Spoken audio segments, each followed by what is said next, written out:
It's a new year, it's a new beginning. Why do we always say it's a new beginning? I think a new beginning is always when you wake up the first day in the morning. So I'm going to take away the words, a new beginning. What we will say, or what I will say, it's a fresh chapter.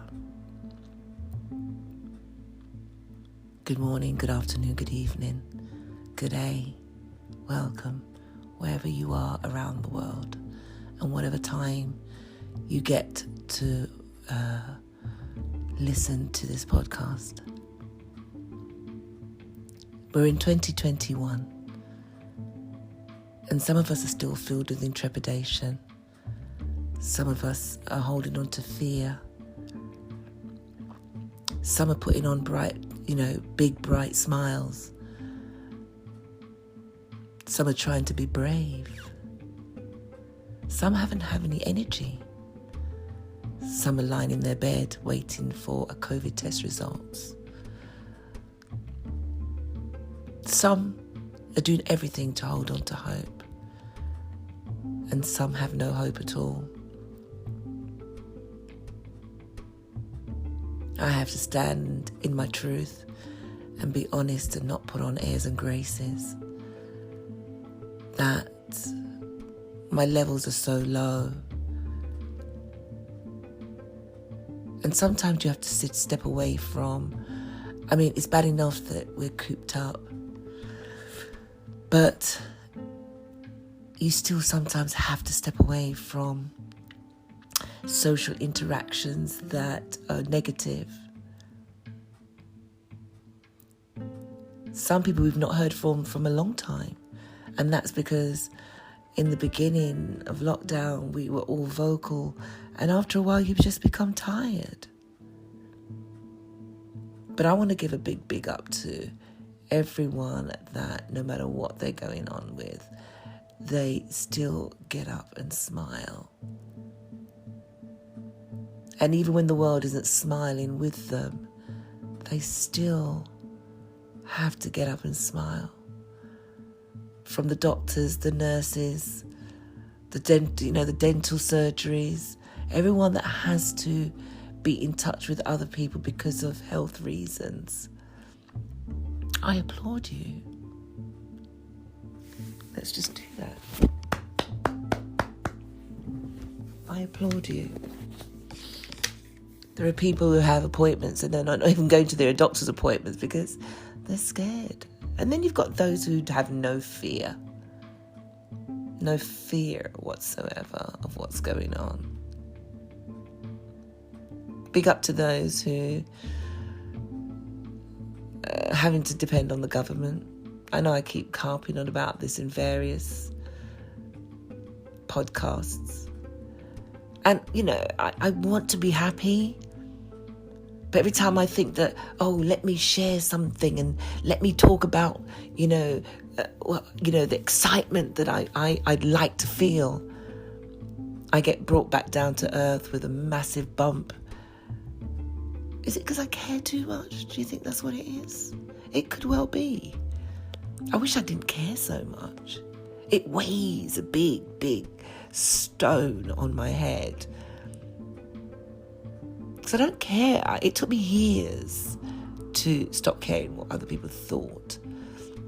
And by the time I got there, I was a nervous wreck and an ex-alcoholic. So I didn't make a resolution. I just said, stop doing that. Live for the moment. So my podcast today is actually telling people to just live for the moment. Because when you think you've got it worse, there's someone worse off than you. Not that that's any consolation. But sometimes the things that we think about in our daily life, it's so trivial. But to them, that person, it's a big deal. Our mental health is truly being challenged. And I can't wait for the day that... Actually, it's funny I'm saying that. I can't wait for the day when I can get back on a stage and start singing, because I have been given work to write songs.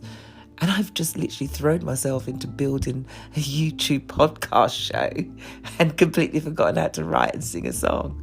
Mad. So be careful of the things you wish for. So I'm actually trying to tell myself, like, come on. Get a grip. Which brings me to creative people. Some are egotistical and some aren't. Some are unsympathetic and some aren't. And creativity is not just music. You know, you could be an artistic person. You could be your pen craft, you know. But I wanted to say there's room for everybody. Whatever it is that you choose to do, there is room for everyone.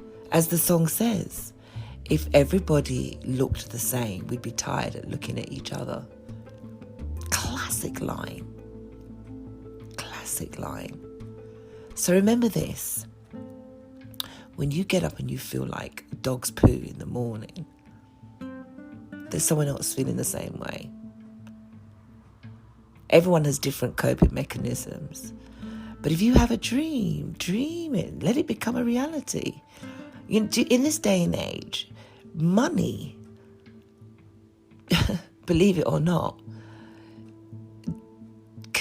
you don't need money, to actually create a business, because social has it in such a way that there's so many apps and things that you can do to create a whole new business, from photography to talking about food, being a cook, a chef, a DJ, a podcaster, an influencer, a designer. I've never seen so much talent that's risen up around the world. We've all become so resourceful. And, people who thought that they couldn't do anything are popping up and actually showing what they can do. And I find that so gratifying. And, I complained when I first started doing this, that I found that there's little blueprints that I had created, and I hated the fact that, that it kind of, that part of the uniqueness that I thought I had been taken or duplicated. But what I found was it wasn't duplicated. And my mom, when I was explaining to her how I felt, she said, "You're just trying to find your own niche. Don't you think that Bill Gates thinks the same way? Bill Gates, or should we say Apple, or Microsoft, or, Samsung, don't you think they felt the same way?" And it made me stop and think that if I hadn't seen someone else sitting with a microphone, then how would I know to become a podcaster? Or would I have created being a podcaster? Who knows? But what I can say is, if you've done something and someone else is not showing the appreciation physically, but you see that they're doing something similarly, take that as a compliment. And even if they blow up, still take it as a compliment. Because what they've done is they've seen the idea, made it a different blueprint, and have different connections, and just follow different paths to make them work for themselves. And this is where you then say, I need to up my game. Because if there's no challenge in anything you do in your life, then you're going to be stuck in the same spot. Change is good. Challenge is good. Challenge yourself to not eat chocolate. I've gone 4 weeks, so I'm hoping I don't break the ritual. Challenge yourself. You know, even when you want to press that destruct button of, I just want a bag of chips, or I just want the soda, and I'm speaking about everything that I'm standing in my truth. I cannot come on a podcast show and not speak my truth. This is not observation. It's what I've done. And I promised myself going into 2021, not a resolution.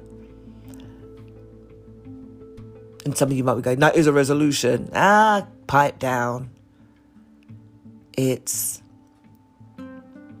a plan, a thought process. It's where do I go to? What happens today? How can I make a difference? Because when you start to love within, the energy shines out to no matter whoever walks past your energy in life.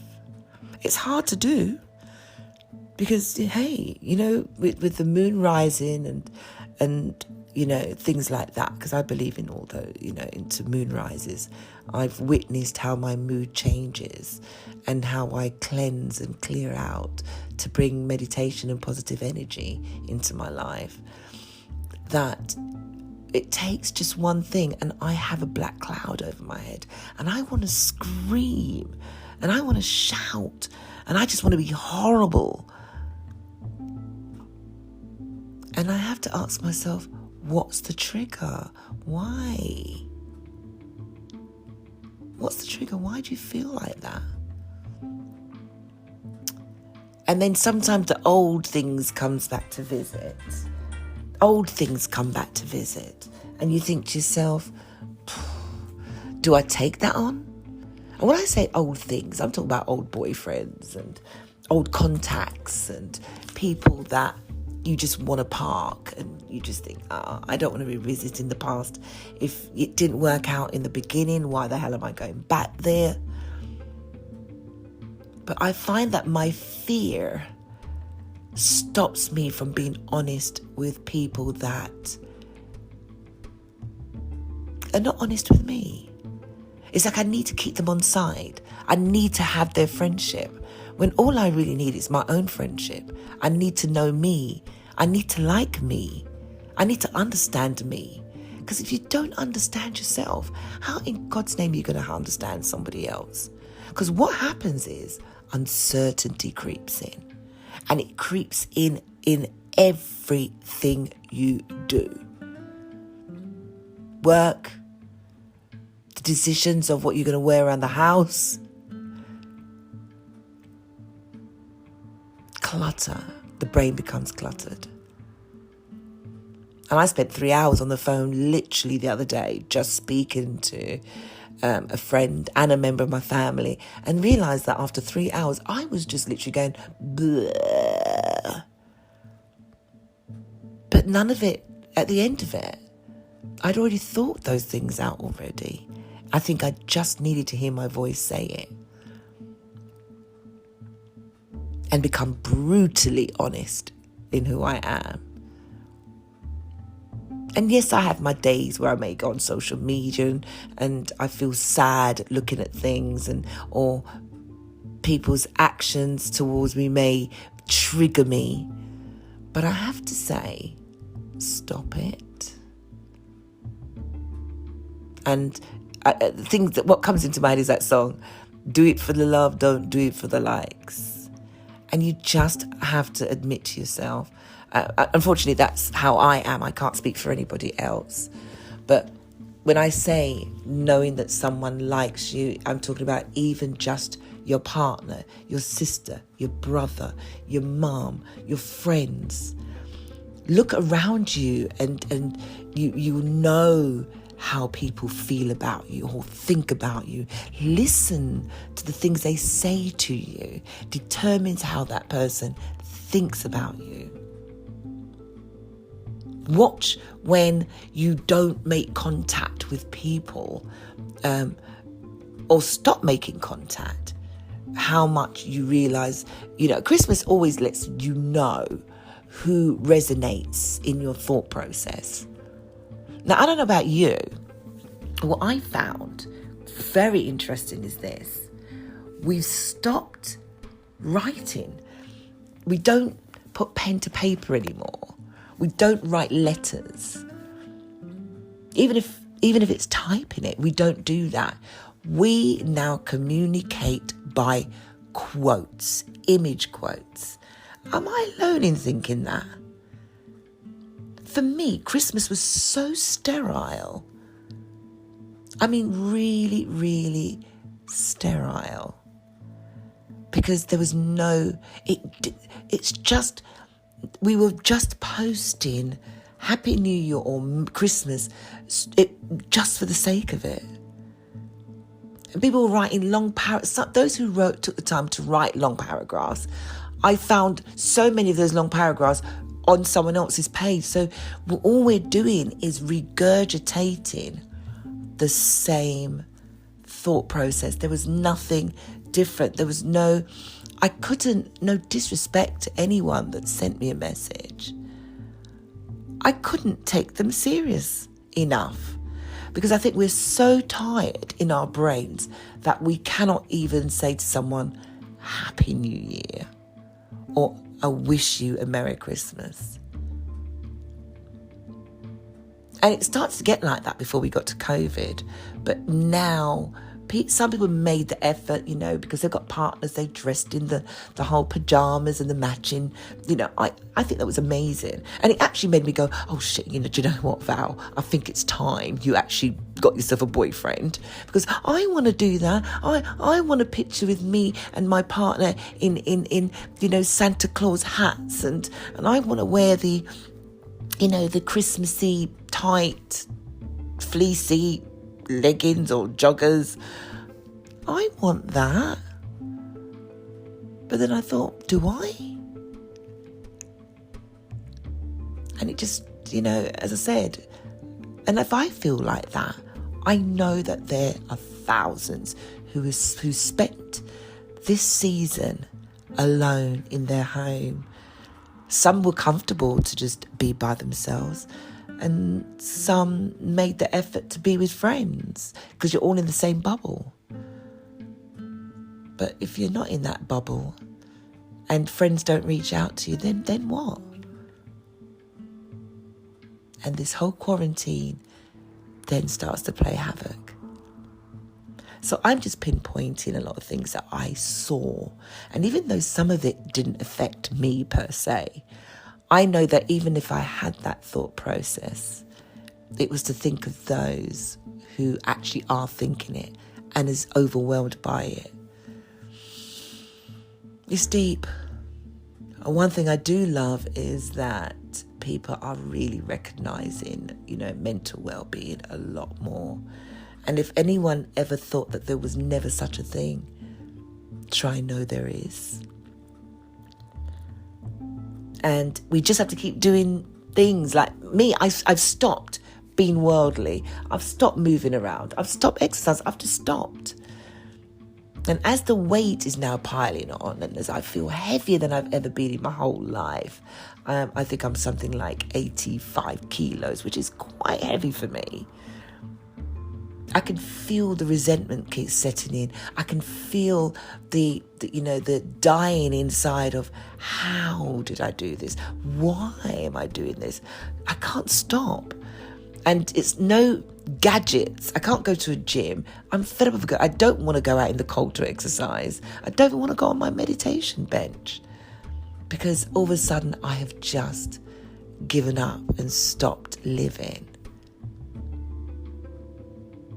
And I know that I can't do that. I know it has to stop. I can't be getting up at 12 o'clock at night eating half a packet of rich tea biscuits. Luckily, I don't crave alcohol. Luckily, I don't feel like I need a drink. Because that would be my undoing. 3 years sobriety. I am proud, absolutely proud. And my next podcast show is my live show is on the 7th of January, where I've got the most amazing John Davis coming in, who has been in the music industry for years and part of the whole Kiss pirate station and legalizing it history. And he's also in sobriety. So I'm really, really, really, really, really looking forward to tapping my brain into him. Someone said, you're very opinionated and, but your shows are so like, you take your time to not even think about yourself. You delve into them. And I said, yeah, why not? People aren't tuning in to hear about me. My blogs are about me. I'm good with that. I want to know how everybody else is feeling. Not because I'm nosy. I just feel that sharing sometimes is caring. And there's nothing wrong with being genuine and telling someone, here is a virtual hug. And if you're going to spend time hating what someone else is doing or disliking that person, remove them from your energy, your chakra. Meditate. Ask the universe why. Because sometimes when you dislike someone, it's because you dislike yourself. Or that person is portraying what you want them to, what you want to be. Ask yourself why. And that person does not give you enough reason to want to understand them. Just remove them completely. I found through COVID that a lot of people, and even now, I don't look at my numbers or whatever, but I realize that people I used to communicate with and like pictures and stuff have removed themselves from me after X amount of years. And at first I kept thinking, oh my God, what did I do? Is it something I said? Is it something I did? Well, I don't know how I could do anything because I'm in lockdown. And in the end, I thought, I really don't care. You must know why I upset you that much. Or you're doing what I've done and you've come to the realization that what I am, who I am, my energy doesn't work with yours, and you feel better not to have my presence around your social energy. And I get it. I appreciate that. At first, I didn't understand it, but I get it now. Well, I got it a few months ago, don't worry. Do you know what I mean? But it allowed me to understand that, again, if the face doesn't fit, then don't wear it. Not the cap. If the face doesn't fit, then you don't have to wear it. I hope my blog for the 2nd of December reaches someone and makes someone feel better about themselves, or wants to come and speak to me and let's have a talk, reach out to me. My details are there. It's not a problem. But I have started to make changes regardless of COVID, regardless of everything else. Because while I still exist, whilst I still can breathe, I need to live. And I'm stopping myself from being governed and staying in a bubble by myself. With that said, to all of you out there, doesn't matter what color you are, what creed you are, what nationality, where you live, I hope that 2021, 22, 23, as long as we all have breath, that you cling on to hope, that you share love, that you embrace love, find new ideas, find better coping mechanisms, walk away from violence, help someone who's been violent. But whatever it is, I hope that your energy lets it speak for itself. in the most positive way. Have a wonderful, wonderful day, evening, night, afternoon, wherever you are. I'll be back soon. Over and out.